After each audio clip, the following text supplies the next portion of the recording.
সন্ধ্যা 8টা, মানে 8টা দেখো মানে সন্ধ্যা। খাচ্ছি শুধু শুকনো ছোলা আর মুড়ি, কারণ এখন এটাই আমার খাবার। আজকে প্রায় ওটির পর একদিন জাস্ট নিচে নেমেছিলাম, তো ওটির পর আজকে একটু ভাবছি হাঁটতে যাব, কারণ প্রায় 8-9 দিন হয়ে গেল আমি ঘরবন্দি। তো ঘরবন্দি থাকতে থাকতে আমার আর ভালো লাগছে না, একটু হাঁটা দরকার। তো এই মুড়িটা খেয়ে আমি যাবো এখন হাঁটতে। তো ফাইনালি আমি বাইরে বেরোলাম, দারুণ লাগছে। বাট গরমে না কি বলবো, কাটা জায়গাগুলোতে একদম নুন জলের মানে কি বলে, কাটা গায়ে নুনের ছিটের মতো লাগছে।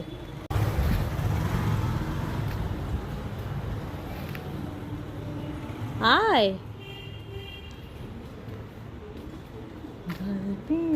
এই দেখো কি সুন্দর ফুলটা ফুটে আছে।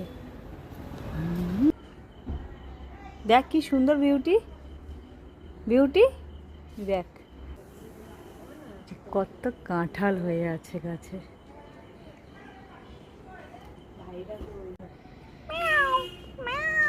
আপরে ওকে দেখে আমি ভয় পেয়ে গেছিলাম, যেভাবে দৌড়ে যখন হাঁটতে আসি। এই গাছটা কি সুন্দর অপূর্ব লাগছে দেখতে, কি বলবো, এত সুন্দর গন্ধ, এত ভালো লাগছে,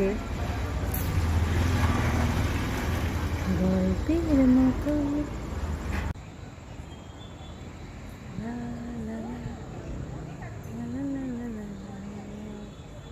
করতেই পারছি না।